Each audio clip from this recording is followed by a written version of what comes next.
അസ്സലാമലൈക്കും.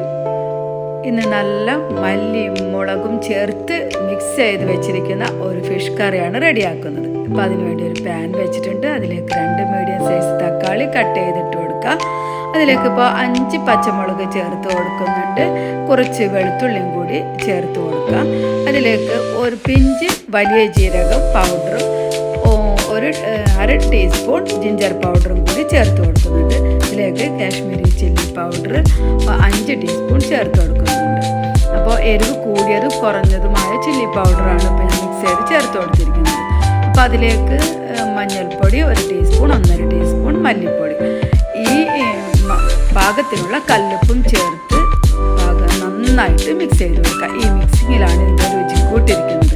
അപ്പോൾ തക്കാളി നന്നായിട്ട് മെൽറ്റാവുന്ന രീതിയിൽ തന്നെ മിക്സ് ചെയ്ത് കൊടുത്തിട്ടുണ്ട്. അതിലേക്ക് പാകത്തിനുള്ള വെള്ളം ചേർത്ത് ഒന്നുകൂടി മിക്സ് ചെയ്ത് ആവശ്യത്തിനുള്ള ഗ്രേവിക്ക് ആവശ്യത്തിനുള്ള വെള്ളം കൂടി ചേർത്ത് കൊടുക്കുക. അതിലേക്ക് പുളിക്ക് ആവശ്യത്തിനുള്ള നല്ല കുടംപുളി ചേർത്ത് കൊടുക്കുന്നുണ്ട്. ഇനിയിപ്പോൾ ഇതൊന്ന് കുക്ക് ചെയ്യാൻ വേണ്ടിയിട്ട് വെച്ച് കൊടുക്കുക. അപ്പോൾ ഒന്ന് നന്നായിട്ട് മിക്സ് ചെയ്തതിന് ശേഷം പാകത്തിനുള്ള വെള്ളം കൂടി ചേർത്ത് ഈ സമയത്ത് ഇനിയിപ്പോൾ അത് ഗ്രേവിയൊക്കെ കുറുകി വരുന്നത് വരേക്കും ഒന്ന് കുക്ക് ചെയ്യാൻ വേണ്ടി വെക്കാം. ഈ സമയത്ത് ഫിഷ് കട്ട് ചെയ്ത് എടുത്തിട്ടുണ്ട്. അപ്പോൾ ഫിഷൊക്കെ ക്ലീൻ ചെയ്ത് നന്നായിട്ട് ഫിഷ് ഇട്ട് കൊടുക്കേണ്ട രീതിയിൽ ഗ്രേവി സെറ്റായി വന്നിട്ടുണ്ട്. ഇനിയിപ്പോൾ ഇതിലേക്ക് കട്ട് ചെയ്ത് വെച്ചിരിക്കുന്ന ഫിഷ് കൂടി ചേർത്ത് കൊടുക്കുക. അപ്പോൾ ഫിഷ് ചേർത്ത് ഒന്ന് നന്നായിട്ടൊന്ന് മിക്സ് ചെയ്ത് കൊടുക്കുക. ഗ്രേവിയൊക്കെ ഫിഷിലൊക്കെ പിടിക്കുന്ന തരത്തിലൊന്ന് മിക്സ് ചെയ്ത് കൊടുത്തതിന് ശേഷം ഇതൊന്ന് ഫിഷൊന്ന് കുക്കാവാൻ വേണ്ടിയിട്ട് വെയിറ്റ് ചെയ്യാം. ഇപ്പോൾ ഫിഷൊക്കെ കുക്കായി വന്നിട്ടുണ്ട്.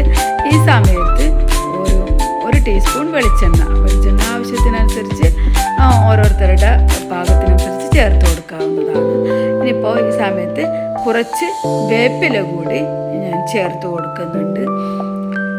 അപ്പോൾ ആ വേപ്പിലയും കൂടി ചേർത്ത് കൊടുത്ത് ഈ സമയത്ത് വേപ്പില ചേർത്ത് കൊടുക്കുന്നത് ആ വേപ്പിലയുടെ ആ ഒരു ഫ്രഷ് സ്മെല്ല് കൂടി കിട്ടാൻ വേണ്ടിയിട്ടാണ്. ഇനിയിപ്പോൾ വേപ്പിലയും വെളിച്ചെണ്ണയും ചേർത്ത് കൊടുത്തിട്ട് ഒരു 3 മിനിറ്റ് കൂടി ഒന്ന് നന്നായിട്ടൊന്ന് തിളക്കാൻ വേണ്ടിയിട്ട് വെക്കാം.